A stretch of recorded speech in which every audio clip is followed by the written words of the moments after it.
It's very hard to hear.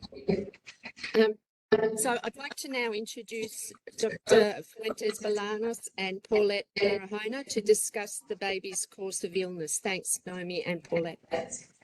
Thanks, Linda. As you well described, we received the baby at Sydney Children's Hospital with a background of not relevant family history of cancer. As you went through, the mom in particular was known to be fit and well, actually with very limited family support. This was the first baby, and we were informed by the Canberra team that there were some macroscopic change, soft tissue masses on the placenta. The baby actually was born with multiple cutaneous lesions, and those lesions were meant to be in keeping with what we call blueberry muffin appearance. I will go briefly through what this means, because this was a most significant physical feature on the baby upon arrival to Sydney Kids. So blueberry muffin appearance is known to be a non-specific clinical presentation in newborns. It's described as characteristic widespread maculopapular lesions of blue, red to violet color and a cohesive consistency. This blueberry muffin appearance was first described following skin manifestations of congenital rubeola during the American epidemic in 1960. So, in cases has been reported that this is most likely to be secondary to extramedullary hematopoiesis. This hematopoiesis can be due to as a result of different etiologies. It's known to be predominantly 3 different groups of disease that can cause this. For example, intrauterine viral infections, such as the rubeola that coined the term, and also other pathological dyscrasias. I want to bring your attention in particular to the group of neoplasms, because this is what we currently know we are talking about with this group. It's been described that blueberry muffin appearance can be a part of the initial clinical manifestations in neoplasms such as rhabdomyosarcoma, glioblastoma, or leukemia. Based on the physical examination and the information we received from Canberra Hospital, we then wanted to see there was other lesions that we couldn't see on physical examination. So we performed a whole body MRI. Not surprisingly, the whole body MRI was reported as widespread lesions, including brain, abdomen, and spine. Within the brain in particular, it was reported the baby has several nodules bilaterally in the frontoparieto-occipital white matter with moderate Ramin edema. Within the abdomen, multiple organs were affected, including bilateral adrenal glands, pancreas, kidneys, and other soft tissues. Finally, within the spine, there were also numerous masses, intrathecal and extrathecally, that will compromise the neurological function of the baby. With this background, we performed a biopsy of the skin lesions to further investigate the origin due to the lesions to be accessible to us as they were in the skin, and they were multiple. The anatomical pathology results in the biopsy of the skin lesions were in keeping with what they describe as a lymphoblastic leukemia. This, together, the interpretation of this conjointly with the interpretation of the anatomical pathology results from the placenta, us to establish the diagnosis of congenital Burkitt lymphoma.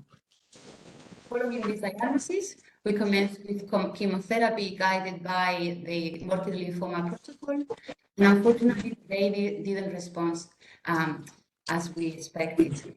Therefore, based on the high risk of poor response in all of these contexts and the unusual of the case, we enrolled the patient in ZERO. ZERO is a national-wide precision medicine program that analyzes per-tumor and peripheral blood samples. Now, Paulette will take you through the program and the results. Thank you. So I'll quickly take you through what our national paediatric cancer clinical study.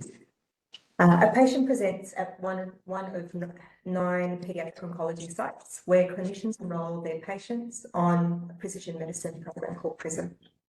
A patient's tumour and germline sample is sent to our institute where we extract nucleic acids and perform a comprehensive molecular analysis. And this includes whole genome sequencing, DNA methylation, and RNA sequencing. And if we have enough material, we'll also perform preclinical studies such as high-throughput and patient-derived xenografts. Here's just an example of all the different groups that are basically involved in the patient's journey. So you can see that there's quite a lot of groups that are involved. So for the patient that was enrolled on PRISM, we received sufficient tumour and germline sample, and we were able to perform our comprehensive molecular analysis. Here's an example of what the usual comprehensive integrated molecular analysis looks like, where we were able to see mutations, copy number changes, structural variants, diversity, and many more other analysis as well. When we looked at our patient's tumour and germline sample, we quickly identified that our bioinformatic control was indicating that there was something not quite right. And it was identified that there was an additional a contamination with an additional germline. So if you look at the image on the right, you can see that there is very distinct three bands in that orange set. And on the left-hand side, what you tend to see is either two separate bands or bands, orange bands that are centering itself within that section. So these findings immediately start to raise questions as why did the bioinformatics fail?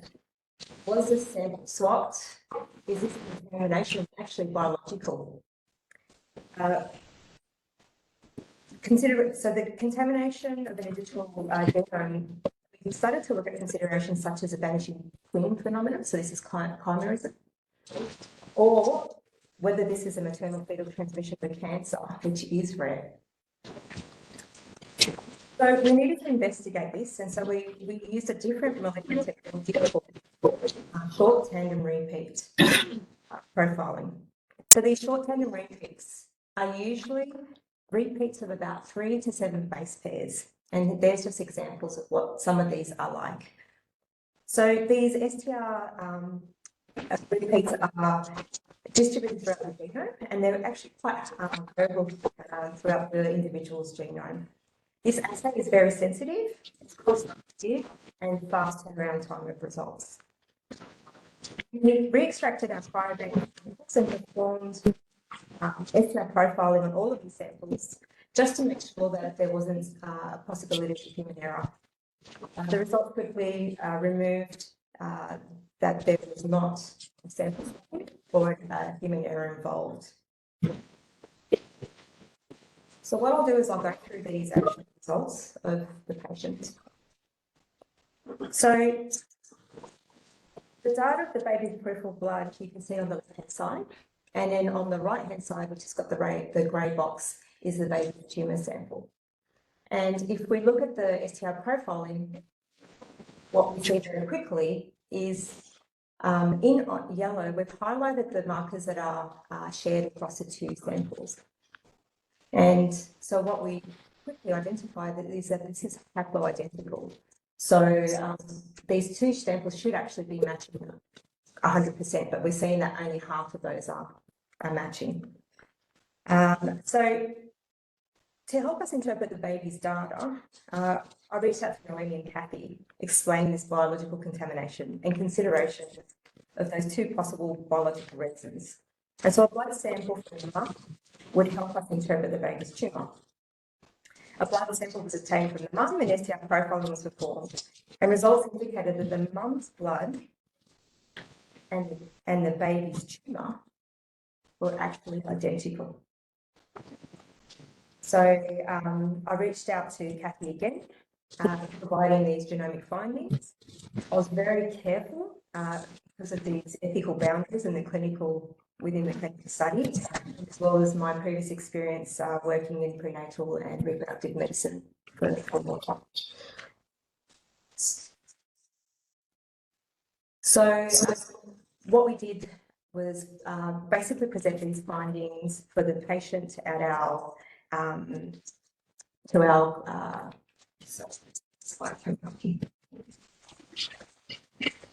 so these findings were also discussed with our experienced molecular oncologist, Loretta Rao, We discussed this case at our clinical curation meeting and further discussed at our PRISM multidisciplinary tumour board, where we found MYC fusion between chromosomes 8 and 14, and in keeping with the tumour type.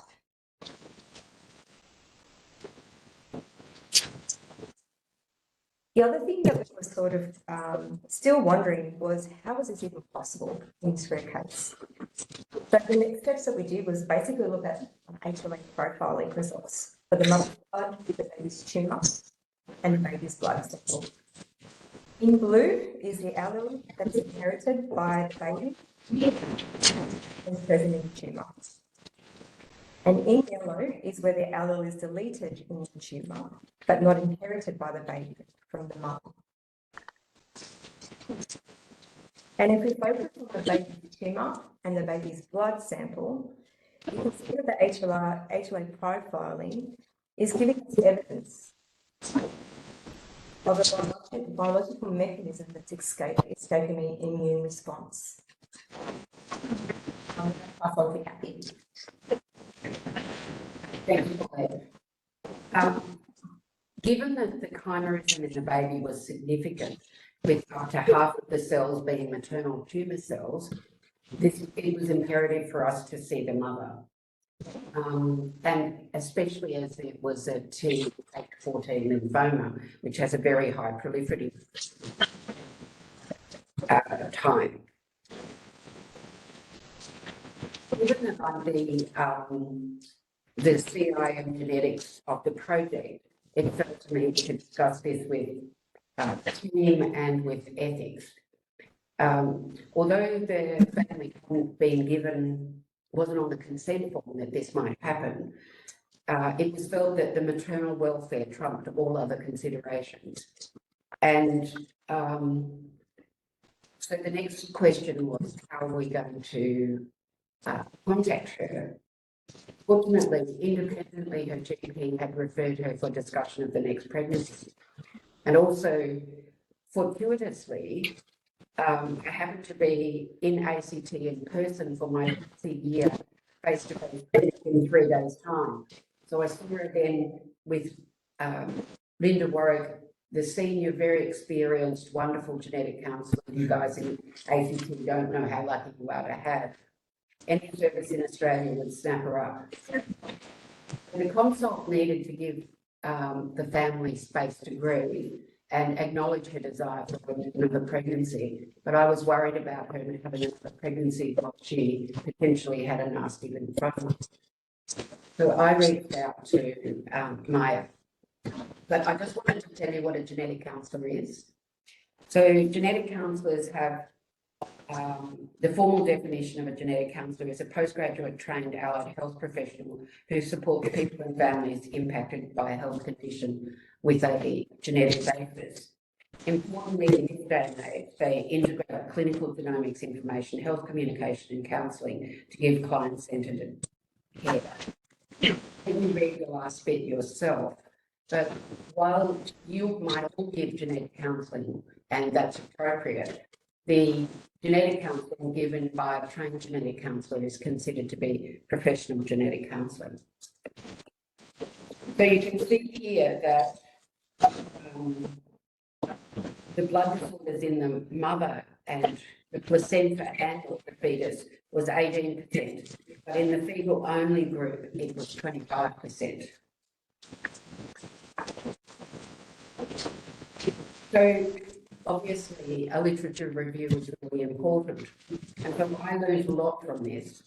Cancer-associated pregnancies are now at least 1 in 1,000, and in fact 1 in 500 was an Australian paper published in 5 years ago.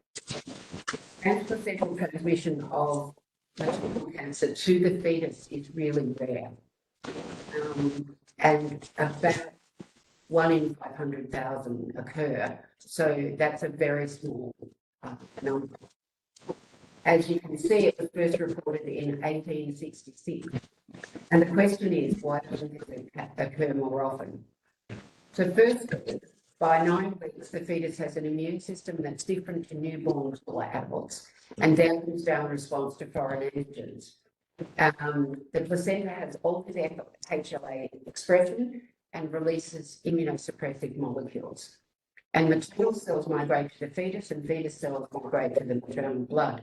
And that's the basis of the NIPS, or non-invasive prenatal testing, which looks for cell-free fetal DNA in the maternal blood, looking for aneuploidy. Sorry, that was just a quick slide showing you I'm trying to point, but if you can see where it says villi, the villi is the, it doesn't matter, obviously, but I'll go on to the next one. You can see here that the maternal side is the big lakes of intravillous fluid, and that has Wharton's jelly in it. And Wharton's jelly is an important immunological mechanism of the fetus. So it's not uncommon to see intravillous placental metastases on the maternal side. It is very uncommon to see the fetal metastasis. So the umbilical cord matrix cells have several immune properties. Most importantly, they suppress the proliferation of immune cells that are stimulated. Stimulate proliferation by allergenic, xenogenic immune cells. They produce an immunosuppressive form of HLA antigens. They express immune response, surface antigens. The expression is and lastly, they make several cytokines that stop the immunological mechanisms. So a few points that are important. The baby is always affected by the same cancer as the mother. The maternal death is common in cases of maternal fetal transmission, and especially if the baby presented with it. It's really important to make the distinction between placental metastases and affected fetuses. And the outcome in infants that present late are actually better than those presenting at birth, which is obvious because the immunological mechanism is stronger in the ones that present later. But I think that you might not like what I'm saying, but the placenta should really be examined in all cancer-associated pregnancies, because the common question that women ask us all the time is, I was pregnant, I had a cancer, why isn't somebody looking at the baby? And if the placenta is normal, you don't need to look at the baby at all. But our case here is different to the ones presented previously in the literature. In our mother, it was asymptomatic, not pregnancy, but up to 5 months postpartum, still asymptomatic. And there's only one other case where that occurred. So getting back to the patient, Mum and Dad came in to see Linda and I, and as discussed previously, they were grieving, not surprisingly, as it was only 3 months post the baby's death. The couple focused really on the next pregnancy, whereas we were raising the possibility of materno-fetal transmission with them carrying some potential for the mother to develop guilt. Her next pregnancy risk really depended on whether she had a lymphoma, so given the results in the baby, we really needed to get her to see Maya as soon as possible. So you're going to take control back from us now.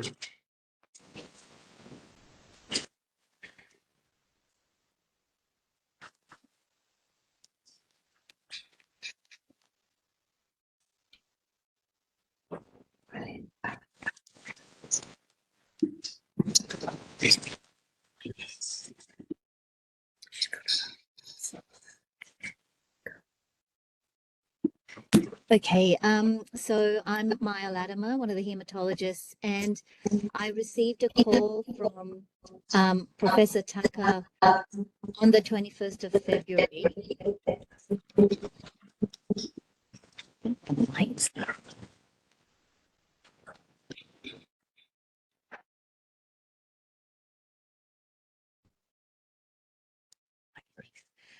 So I was contacted by Associate Professor Tucker, so that's Kathy, on the 21st of February, so really a month before the pandemic hit. And She told me about this very urgent, unusual case of a mum who'd lost a child in November to a malignancy, and that she was still very well, and that there was some concern on a routine full blood count where there was some atypical lymphocyte seen and some microcytosis. And so Kathy had asked for the film to be reviewed on the same day, which hematology, so myself, we were able to do.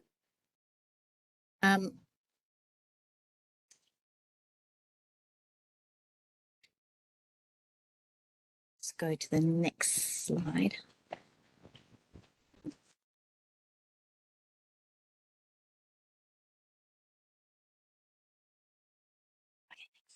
Okay, so this is the old Kestrel system, obviously not how DHR looks now, but you can see the patient's, the mother's parameters. The hemoglobin was borderline at 115 with a microcytosis, probably reflecting some iron deficiency. So she's just delivered about 5 months ago.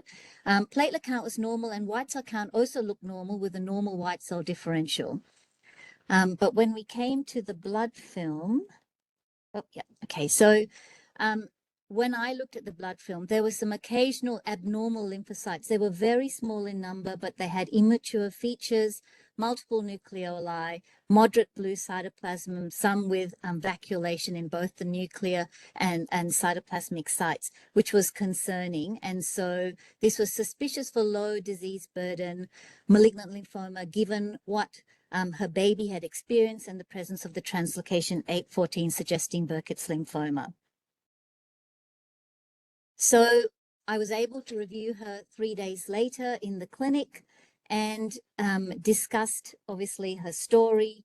She wanted another pregnancy, which is what prompted her to have the genetic counselling review and with the geneticist. She was still very well, completely asymptomatic, and there was no significant past medical history in her, but her mother and mother's maternal cousin have had breast cancer. So the clinical examination of this patient showed no evidence of any palpable enlarged lymph nodes, no hepatosplenomegaly, and the remainder examination was really clear.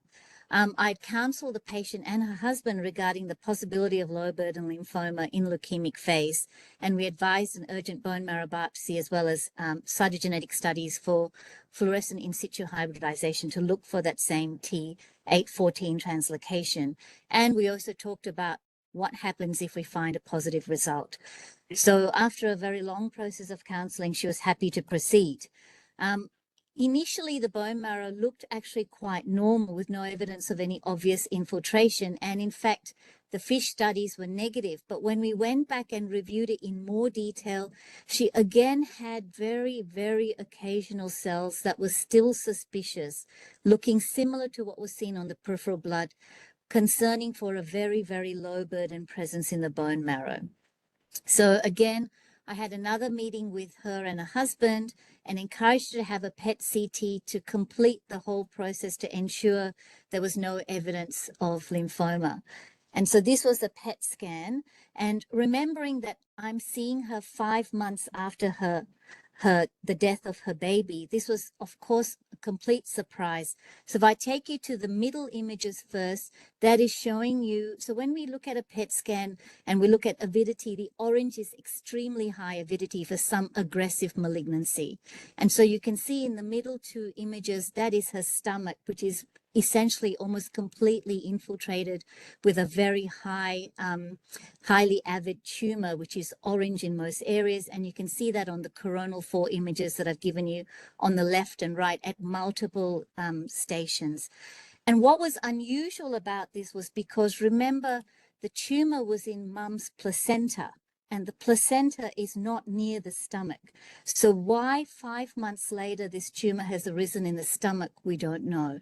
But the PET report definitely confirmed abnormal thickening with intense FDG uptake along the gastric fundus, the greater and lesser curvature, as well as involvement of perigastric lymph nodes.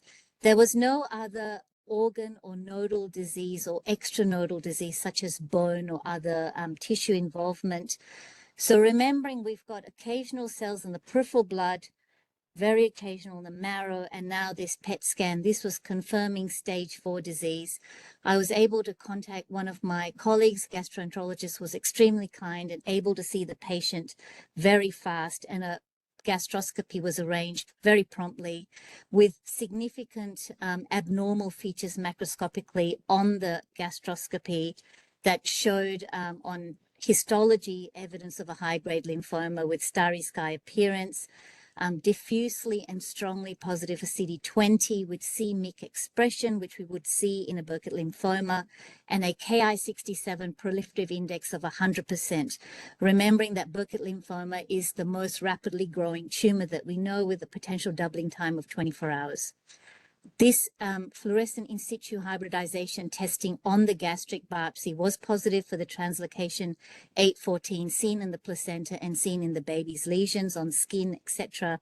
And the patient had a very abnormal karyotype with multiple changes, including translocation 21, 22, an additional X, addition 4, plus 7, plus 11, plus 12, plus 13, a derivative 14, and the translocation 814. So essentially, given the urgency, we scanned her for viral testing. She was negative for HIV, hepatitis B and C. She commenced urgent life-saving immunochemotherapy immediately of 6 cycles with central nervous system directed therapy, including intrathecal lumbar punctures, and had 2 extra doses of rituximab at the end of those 6 cycles. And our team, our lymphoma specialist nurse, and all our nurses, inpatient and outpatient, as well as psychology services, provided her support and counseling through all of this. As you can imagine, it brought back all her grief, her distress, her anxiety, because this is what her little daughter had to experience before treatment failed. And we had to really support her through all the treatment. Pleasingly, her PET scan 8 months later, showed a complete metabolic response. Mum is still alive to this day. So I'm going to hand you over to Associate Professor Mitali Fadia to go through the histology.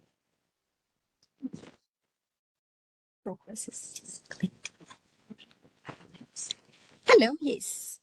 So my turn. So I'll be talking on the mysterious organ which arrived the path lab, so placenta.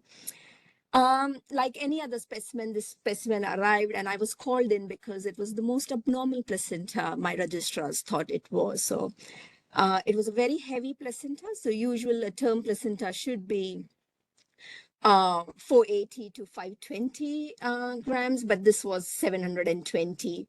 We bread loafed it, and the arrows are pointing through those white areas. If somebody have opened the text or remember, it really looked like millets, like miliary tuberculosis, like in the lung.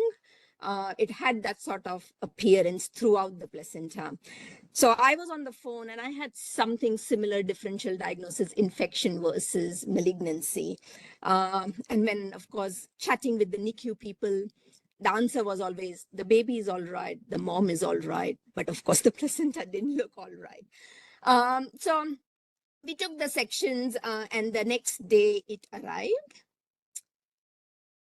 So nothing in this placenta was normal. So placenta is made up of villi structures, which are more babies, and the intervillar space is mummies.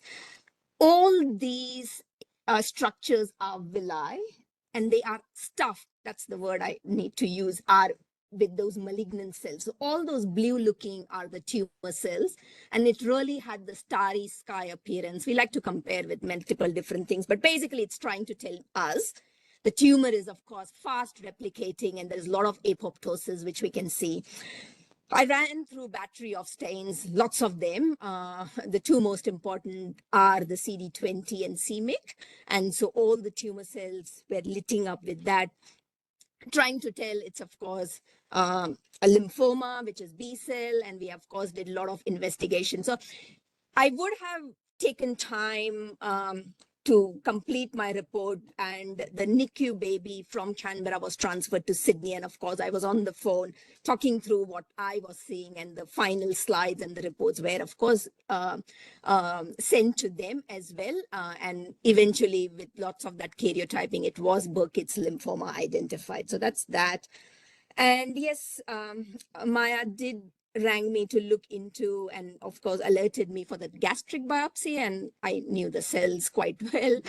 That's the gastric biopsy. You can see the mucosa at the top, and we had similar, that sort of blue looking, very large cells sitting in the gastric biopsies. And when we did the stain, it had a similar appearance and immunoprofile. And yes, the Burkitt's lymphoma was within the mother's gastric biopsy as well.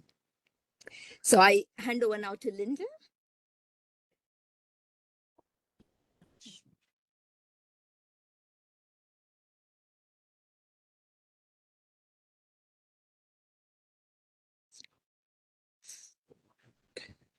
Looking at you. Just didn't quite happen. Okay. So when Professor Tucker and I first met with the couple, we knew we would be introducing many difficult medical and scientific concepts to them at an extremely difficult time in their lives. I recall it being a very sensitive discussion to introduce them to the possibility of maternal transmission whilst balancing the clinical need to investigate the mother as soon as possible.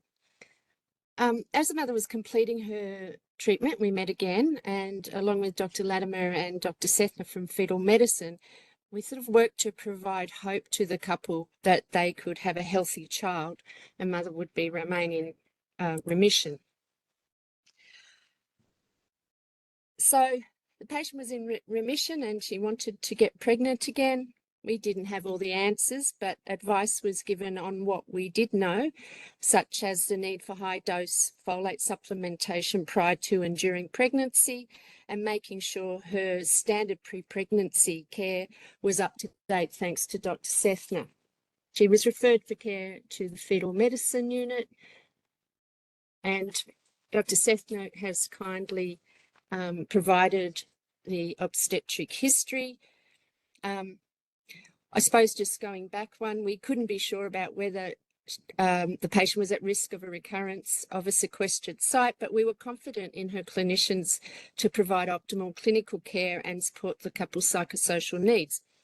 So as of today, as Maya said, the mother is in remission, and as you can see from her obstetric history, she had a son in May of last year, and hot off the press, she delivered a baby girl yesterday. Okay.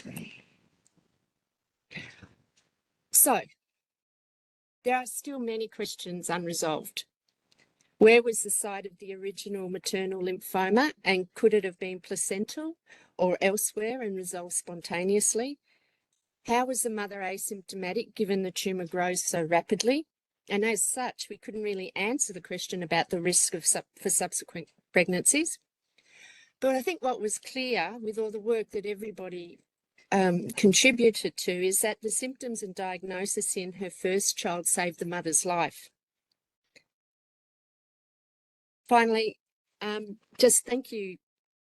I would like to thank all involved with the care of this family and the other presenters for agreeing to present with us today. Thank you so much. If you have any questions, I think we have a little bit of time.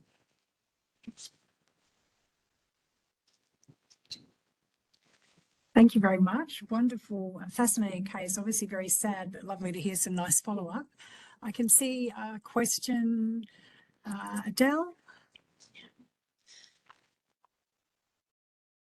Thank you very much for the amazing case. And all the specialty. Just I have a few questions. I'm not the expert in this, but I would like to learn. Did you check the mother for EBV and the human herpes antigenemia? And the second one, given that the mother has history of cancer breast, and you have an MCV in the blood, which is very low, indicating severe iron deficiency anemia, and massive involvement of the stomach Does anyone see Lynch syndrome? And the question number 3, given that there is a massive skin involvement, this patient had, in addition to the for mitosis fungoids, T-cell lymphoma, or intravascular lymphoma. Thank you. Nicole, we couldn't hear the question, but we know that it's definitely not Lynch syndrome because we have whole genome sequencing. I can answer. So it's, oh, sorry, Kathy, shall I answer some of the other questions? Yes, please. We couldn't hear it, so. So the patient, the mother's mother had breast cancer, not the patient. Patient has been exposed to Epstein-Barr virus sometime in her life, but did not have raised levels at the time of the Burkitt diagnosis in the mother. Kathy's answered no Lynch syndrome. So I believe that when Bub was born normal. She was of a normal size, and the skin lesions developed very quickly after. So there was no question about another malignancy such as mycosis fungoides or a T-cell lymphoma, because it was the baby skin lesions and other sites of biopsies that first showed what they call the congenital Burkitt lymphoma. Antigenemia for EBV, human herpes. So the mother has been exposed to that in the past, but it wasn't an active part of this. Yeah, but on the histology, we could do the testing and they were negative. So no EBV. Thank you.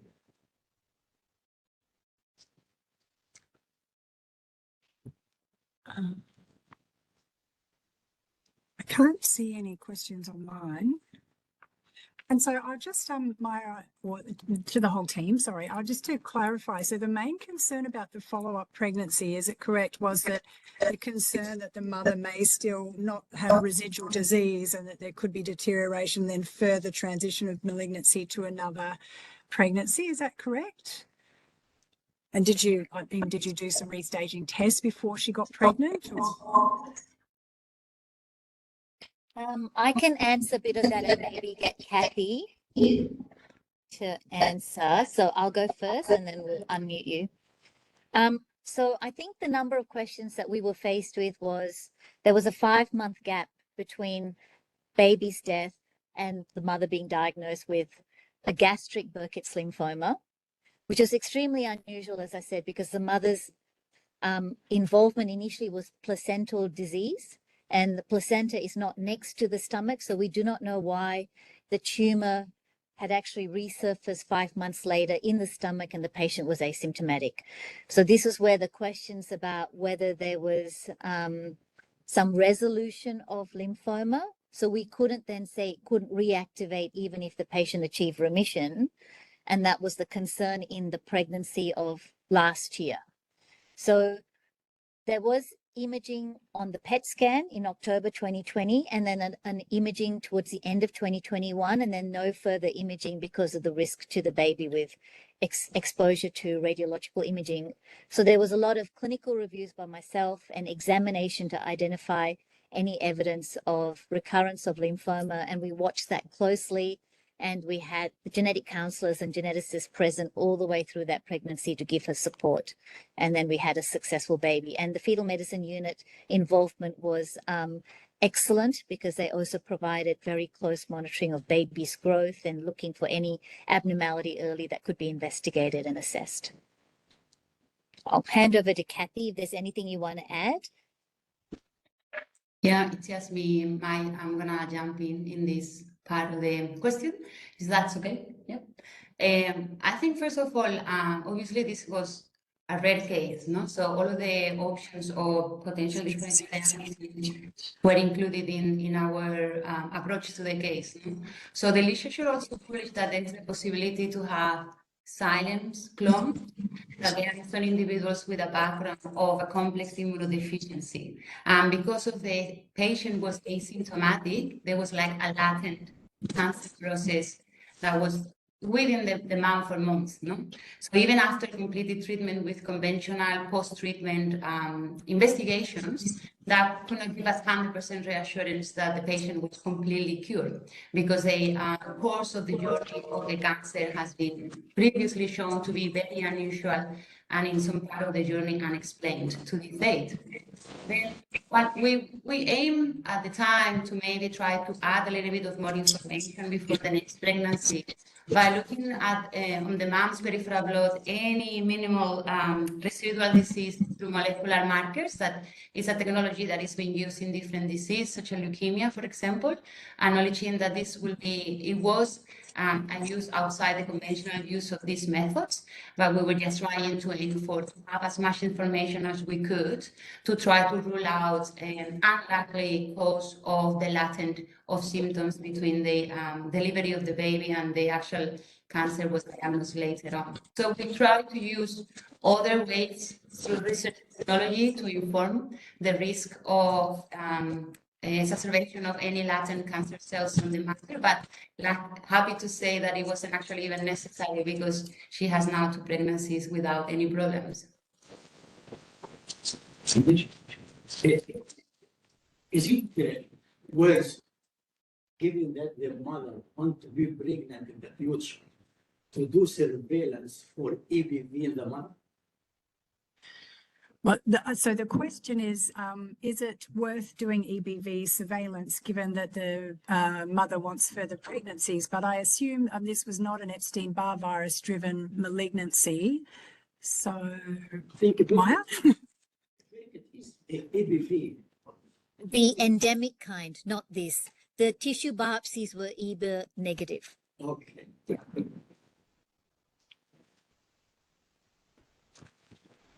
All right. Well, I think.